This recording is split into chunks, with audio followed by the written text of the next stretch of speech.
Welcome to exam गोल। आज हम इस वीडियो में देखेंगे जीव विज्ञान के जितने भी हमारे इंपॉर्टेंट क्वेश्चन बन सकते हैं वो सारे आज हम इस वीडियो में देखेंगे। तो चलिए शुरू करते हैं। पहला क्वेश्चन है आज का हमारा क्वेश्चन नंबर 1। दौड़ लगाते समय मनुष्य का रक्तचाप ये बताना है, घट जाता है, बढ़ जाता है, बढ़ जाता है, घट जाता है, ऊपर नीचे होता रहता है, एक समान रहता है। तो सही आंसर जो होगा वो हो जाएगा हमारा बढ़ जाता है। बढ़ जाता है हमारा सही आंसर होगा। राइट आंसर हमारा बढ़ जाता है, यानी कि दौड़ लगाते समय मनुष्य का रक्तचाप बढ़ जाता है। रक्तचाप से मतलब है कि ब्लड प्रेशर, हमारा रक्त का दाब बढ़ जाता है। बढ़ते हैं नेक्स्ट की तरफ। नेक्स्ट है हमारा नाड़ी दर कहाँ से मापा जाता है। नाड़ी जो हम नब्ज देखते हैं, नब्ज कहाँ से मापी जाती है ये बताना है। ऑप्शन में शिरा में, धमनी में, त्वचा से या तंत्रिका से। राइट आंसर जो हमारा होगा वो हो जाएगा हमारा धमनी में। धमनी से हम इसको मापते हैं। बढ़ते हैं नेक्स्ट की तरफ। नेक्स्ट है हमारा क्वेश्चन नंबर 3। मानव हृदय में कितने कोष्ठ होते हैं। ऑप्शन में 2, 3, 4, 5। तो हमें इसका राइट आंसर हमें बताना है और राइट आंसर होगा हमारा 4। मानव हृदय में 4 कोष्ठ यानी कि 4 चैम्बर होते हैं मानव हृदय में। 2 इनमें से अलिंद होते हैं और 2 निलय होते हैं। सही आंसर हमारा 4। बढ़ते हैं नेक्स्ट की तरफ। नेक्स्ट है हमारा स्वस्थ मनुष्य में प्रति मिनट हृदय स्पंदन होता है, यानी कि हमारा जो हृदय होता है वो 1 मिनट में कितनी बार धड़कता है। सही आंसर हमें बताना है। ऑप्शन में 58, 67, 72, 90। तो राइट आंसर होगा हमारा 72। 1 मिनट में हमारा हृदय 72 बार धड़कता है, यानी कि हृदय स्पंदन 72 टाइम्स होता है। बढ़ते हैं नेक्स्ट की तरफ। नेक्स्ट है हमारा क्वेश्चन नंबर 5। 5 है हमारा मनुष्य के शरीर में हृदय को एक बार धड़कने के लिए कितना समय लगता है। तो एक बार के धड़कने में कितना टाइम लगता है हमें ये बताना है। ऑप्शन में हमारे पास 1 सेकेंड, 1 मिनट, 1.5 सेकेंड या 0.8 सेकेंड। तो सही आंसर होगा हमारा 0.8 सेकेंड हमारा सही आंसर होगा। इतने टाइम में वो एक बार धड़कता है हमारा हृदय। बढ़ते हैं नेक्स्ट की तरफ। नेक्स्ट है हमारा क्वेश्चन नंबर 6। लव डव ध्वनि किसकी क्रिया के कारण उत्पन्न होती है। बड़ी आंत, फेफड़े, ग्रासनली या हृदय। तो लव डव जो ध्वनि होती है वो होती है हृदय के कारण, यानी कि हृदय का जो धड़कना होता है उसी को बोलते हैं लव डव ध्वनि। बढ़ते हैं नेक्स्ट की तरफ। Question number 7। रुधिर दबाव मापक यंत्र है। ऑप्शन में हमारे पास ईसीजी, स्टेथोस्कोप, आर्म बैंड या स्फिग्मोमैनोमीटर। तो सही आंसर हमें बताना है इसका। ईसीजी को देख लेते हैं। ईसीजी की फुल फॉर्म होती है इलेक्ट्रोकार्डियोग्राफ, और ईसीजी से इससे हृदय की धड़कन मापी जाती है ईसीजी से। अब ये है स्टेथोस्कोप।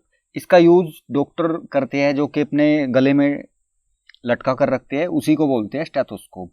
और इसका यूज करते हैं वो ध्वनि का पता लगाते हैं किसी भी जगह पर, जैसे कि हृदय, फेफड़े, आंत, नाड़ियाँ, वाहिनियाँ आदि जब रोग से ग्रस्त हो जाती है तब वहाँ पर वो अपना यंत्र लगाते हैं और अपने कानों में उनकी आवाज़ सुनते हैं कि वो फेफड़े पर लगाया तो वहाँ पे जो आवाज़ आती है वो नियमित है या अनियमित है। नियमित अनियमित से मतलब है कि वो ठीक तरह से चल रही है, जैसे पहले आवाज़ आती थी इसी तरह की आवाज़ है जो सामान्य मनुष्य में आवाज़ आती है, उसी तरह की आवाज़ है, थोड़े बदलाव है, तो उसी से वे किसी रोग का पता लगाते हैं। बढ़ते हैं नेक्स्ट की तरफ। ऑप्शन है हमारे पास आर्म बैंड। ये एक फैशन टाइप बैंड है, यानी कि भुजा पर बांधने वाला बैंड, आर्म बैंड। और फोर्थ ऑप्शन है हमारे पास स्फिग्मोमैनोमीटर। तो ये हमारा राइट आंसर हो जाएगा, यानी कि रुधिर दबाव मापक यंत्र ये है। रुधिर दबाव, ब्लड प्रेशर का मापक यंत्र है स्फिग्मोमैनोमीटर। राइट आंसर हमारा ऑप्शन नंबर 4 हो जाएगा। बढ़ते हैं नेक्स्ट की तरफ। नेक्स्ट है हमारा सोते समय रक्तदान में क्या परिवर्तन होता है। रक्तदाब में, यानी कि जब हम सोते रहते हैं तो उस टाइम पर ब्लड प्रेशर में क्या परिवर्तन होता है। बढ़ता है, घटता है, पहले घटता है फिर बढ़ता है, पहले जैसा रहता है। सही आंसर होगा घटता है। सोते समय हमारा ब्लड प्रेशर घट जाता है और दौड़ते समय हमारा ब्लड प्रेशर बढ़ जाता है।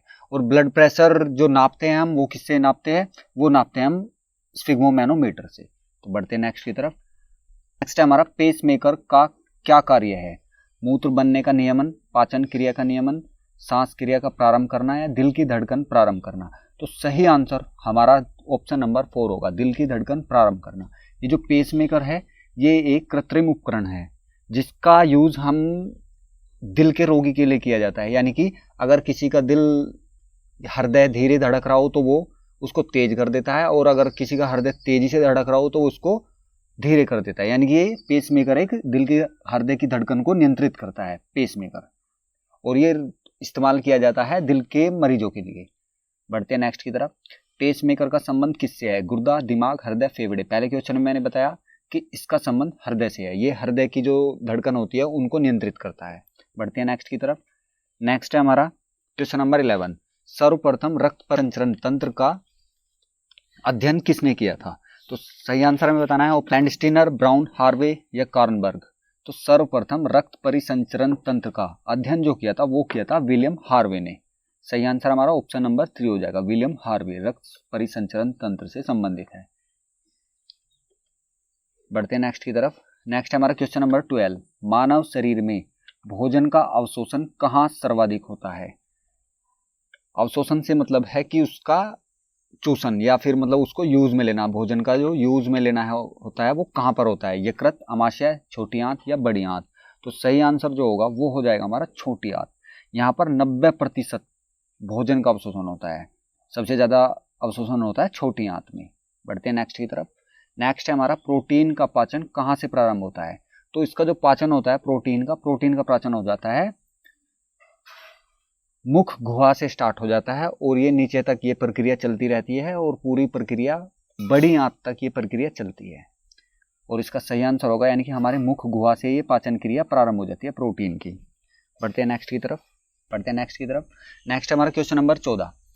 बचे हुए भोजन में मौजूद विषैले पदार्थ को कौन सा अंग चूषण करता है? यानी कि भोजन जो हम लेते हैं और उसमें कुछ विषैले पदार्थ होते हैं उनका चूषण कौन करता है? किस जगह पे वे विषैले पदार्थ जो होते हैं वो खत्म हो जाते हैं या नष्ट हो जाते हैं? तो उसका राइट आंसर हमें बताना है। ऑप्शन में हमारे पास अग्नाशय, वृक्क, यकृत या अमाशय। सही आंसर होगा हमारा यकृत। यकृत में कुछ पदार्थ, कुछ एंजाइम्स ऐसे होते हैं जो कि हमारे भोजन में मौजूद विषैले पदार्थों को नष्ट कर देते हैं। राइट आंसर हमारा यकृत यानी कि लीवर। बढ़ते हैं नेक्स्ट की तरफ। पेप्सिन है एक एंजाइम, विटामिन, हार्मोन या खनिज? तो पेप्सिन है एक एंजाइम। राइट आंसर इसका हमारा हो जाएगा एंजाइम। बढ़ते हैं नेक्स्ट की तरफ। नेक्स्ट है हमारा पेप्सिन बदल देता है। ये जो पेप्सिन एंजाइम है ये किस चीज में बदलता है? यानी कि स्टार्च को शर्करा में, प्रोटीन को एमिनो अम्ल में, वसा को वसा अम्ल में या प्रोटीन को पॉलीपेप्टाइड में? सही आंसर जो होगा इसका वो हो जाएगा हमारा प्रोटीन को एमिनो अम्ल में। पेप्सिन का कार्य होता है बदलना। यानी कि ये एक एंजाइम है और जो हमारे भोजन में, हमारे द्वारा लिए गए भोजन में जो प्रोटीन होता है उसको ये सरल रूप में तोड़ देता है और एमिनो अम्ल में बदल देता है। राइट आंसर हमारा ऑप्शन नंबर 2। बढ़ते नेक्स्ट की तरफ। Question number 17। पाचन क्रिया में प्रोटीन निम्नलिखित में से किस पदार्थ में बदले जाते हैं? प्रोटीन का जो ट्रांसफॉर्म होता है वो किस चीज में होता है? वसा में, ग्लूकोज में, एमिनो अम्ल या शर्करा? तो हमने अभी पहले क्वेश्चन में भी देखा था। और वैसे जो प्रोटीन का जो बदलाव होता है, जो चेंज होता है प्रोटीन में और सरल रूपों में होता है, उसका सरल रूप होता है एमिनो अम्ल। इसका राइट आंसर होगा। बढ़ते हैं नेक्स्ट की तरफ। नेक्स्ट है हमारा पित्त निम्न में से किसके द्वारा पैदा किया जाता है? यकृत, अमाशय, अग्नाशय या ग्रहणी? तो पित्त जो होता है ये हरे रंग का, हरे और पीले रंग का ये एक क्षार द्रव होता है और ये जहरीला होता है। और ये जो पैदा किया जाता है ये यकृत के द्वारा पैदा किया जाता है। और इसका एक कार्य ये भी है कि ये हमारे भोजन में आए विषैले पदार्थों को ये ही वो एंजाइम है जो इनको नष्ट करता है। इसका राइट आंसर हमारा हो जाएगा यकृत। बढ़ते हैं नेक्स्ट की तरफ। पित्त का प्रमुख कार्य है वसा का वसा अम्ल और ग्लिसरॉल में परिवर्तन, वसा अम्ल एवं ग्लिसरॉल का वसा में परिवर्तन या वसा का पाइसीकरण? तो इसका सही आंसर जो होगा पित्त का एक प्रमुख कार्य जो है वो वसा का पाइसीकरण करना होता है। राइट आंसर हमारा ऑप्शन नंबर 3 हो जाएगा।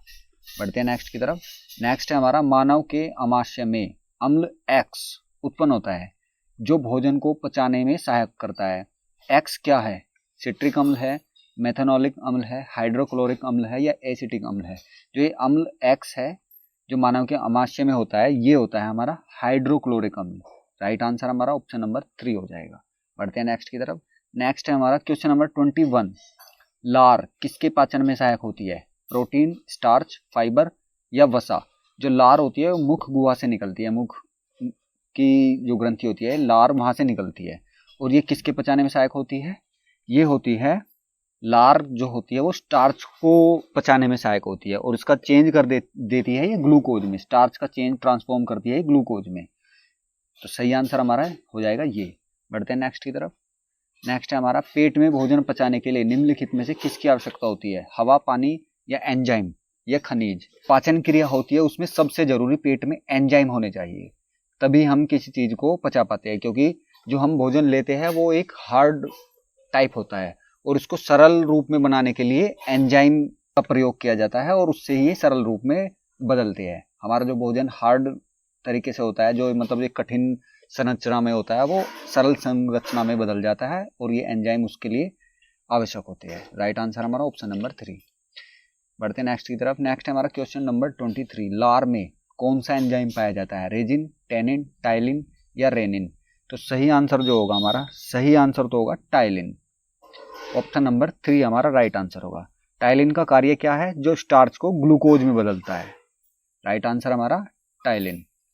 बढ़ते नेक्स्ट की तरफ।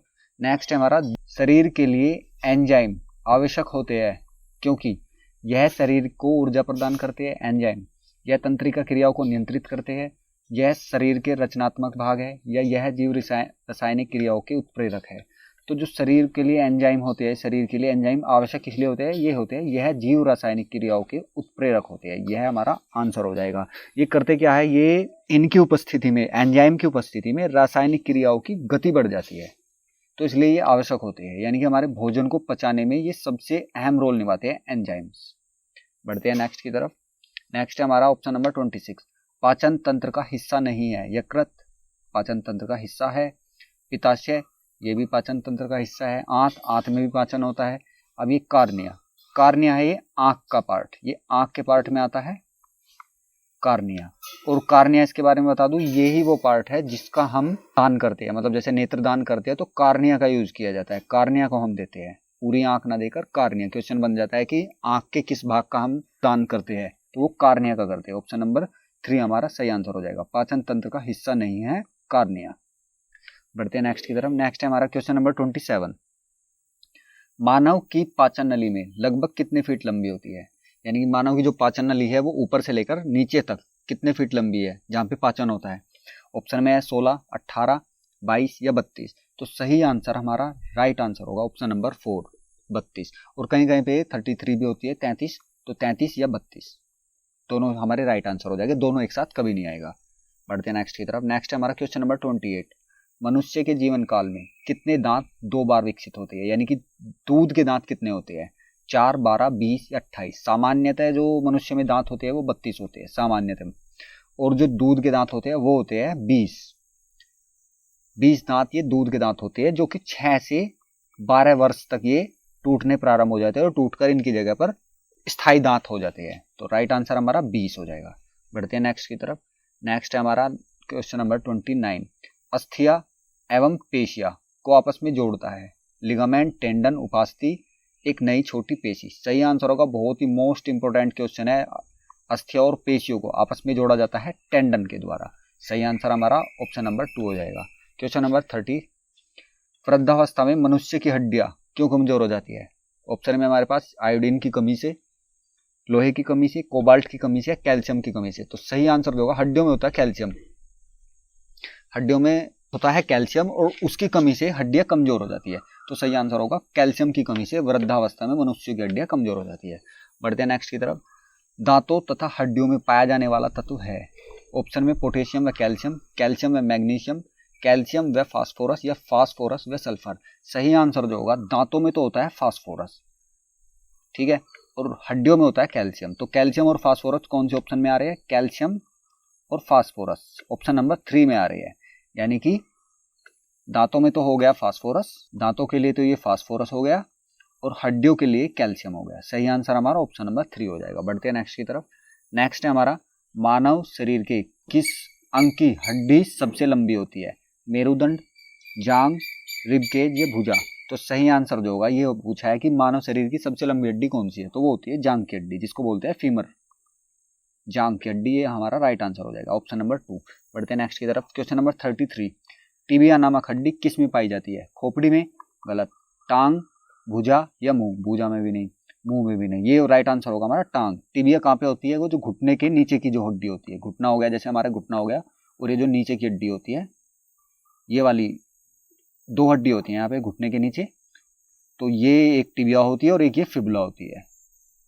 घुटने के नीचे की हड्डी को बोलते हैं हम टिबिया। राइट आंसर हमारा टांग। बढ़ते हैं नेक्स्ट की तरफ। नेक्स्ट है हमारा मनुष्य के शरीर में पैर की हड्डी होती है, खोखली होती है, किलक होती है, सरंध्री होती है, ठोस होती है। सही आंसर होगा हमारा ऑप्शन नंबर 3। शरीर में पैर की हड्डी सरंध्री होती है, यानी कि सरंध्री से मतलब होता है कि उसमें छिद्र छिद्र होते हैं, जो हड्डी होती है वो छिद्र छिद्र होती है, हल्की खोखली सी, मतलब ये समझ लो हल्की खोखली सी और छिद्र युक्त होती है, सरंध्री, उसी को बोलते हैं सरंध्री। पैर की हड्डी होती है हमारी सरंध्री। बढ़ते हैं नेक्स्ट की तरफ। नेक्स्ट हमारा क्वेश्चन नंबर 35। ह्यूमरस अस्थि कहाँ पाई जाती है? जांग में, जांग की हड्डी को फीमर बोलते हैं, जांग में नहीं पाई जाती ह्यूमरस अस्थि। पिंडली, पिंडली भी पैरों की हड्डी होगी, ऊपरी भुजा या अग्रभुजा, तो हमारा राइट आंसर होगा ऊपरी भुजा, यानी कि कोहनी से ऊपर और कंधे से नीचे की जो भुजा होती है उसको बोलते हैं हम ह्यूमरस अस्थि। राइट आंसर हमारा ऊपरी भुजा हो जाएगा, ऑप्शन नंबर 3 हमारा सही आंसर हो जाएगा। बढ़ते हैं नेक्स्ट की तरफ। नेक्स्ट है हमारा निम्नलिखित में से कौन मानव के पैर की हड्डी नहीं है? टिबिया, ये मैंने बताया था, घुटने से नीचे हड्डी होती है, ये मानव के पैर की हड्डी है। फीमर, फीमर ये जांग की हड्डी है। फिबुला ये टिबिया के साथ जुड़ी हुई होती है और घुटने से नीचे की होती है फिबुला। ये ह्यूमरस है, ये मानव की ऊपरी भुजा की अस्थि होती है ह्यूमरस। तो राइट आंसर हमारा ये हो जाएगा, ये पैर की हड्डी नहीं है, ह्यूमरस। सही आंसर ऑप्शन नंबर 2। बढ़ते हैं नेक्स्ट की तरफ। नेक्स्ट है हमारा मानव शरीर की सबसे छोटी हड्डी होती है स्टेपिस, फिबुला, टिबिया या फीमर। ये तो सबसे बड़ी होती है, आप फिबुला और टिबिया से इंट्रोड्यूस हो चुके हैं, ये दोनों पैर की हड्डी है। और ये जो स्टेपिस है ये कान की हड्डी होती है, और ये मनुष्य के शरीर की सबसे छोटी हड्डी होती है। ये छोटी हड्डी हो गई और ये सबसे बड़ी हो गई फीमर की हड्डी। बढ़ते हैं नेक्स्ट की तरफ। नेक्स्ट है हमारा शरीर का सर्वाधिक प्रबल अस्थि है, जांग में, जबड़े में, भुजा में, ये गर्दन में। सही आंसर होगा जबड़े में, हमेशा याद रखना है, सबसे अधिक प्रबल अस्थि हमारी जबड़े में होती है मनुष्य के। सही आंसर ऑप्शन नंबर 2 हो जाएगा। बढ़ते हैं नेक्स्ट की तरफ। Question number 39। मनुष्य के शरीर में पसलियों कितने जोड़े होते हैं? पसलियों के जोड़े बताने हैं, यानी कि हमारा जो अस्थिपिंजर होता है उनको पसलियां बोलते हैं। पसलियां किस टाइप की होती है? ऐसी होती है,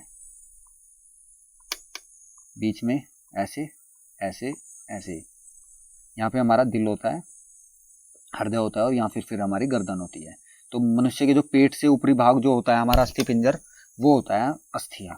और ये कितने जोड़े होते हैं? इनके होते हैं 12 जोड़े, हमारा राइट आंसर होगा 12, यानी कि 12 इधर और 12 इधर। 12 जोड़ी का मतलब हो गए 24, यानी कि 12 ए और 12 इस साइड में। राइट आंसर हमारा 12 जोड़े। बढ़ते हैं नेक्स्ट की तरफ।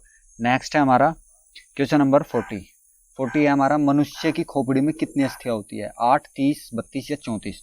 तो सही आंसर होगा हमारा 8। मनुष्य की खोपड़ी में 8 अस्थियां होती है। टोटल अस्थियां तो वैसे होती है 28। पूरा जो हमारा खोपड़ी, चेहरा, फेस, मतलब पूरे मुंह ये 28 अस्थियों से जुड़कर बनता है।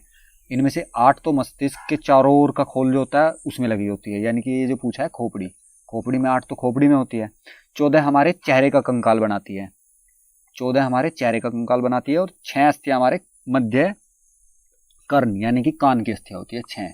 14 हमारे चेहरे का कंकाल बनाती है, और जो खोपड़ी की अस्थि होती है वो होती है 8। सही आंसर हमारा हो जाएगा 8। बढ़ते हैं नेक्स्ट की तरफ।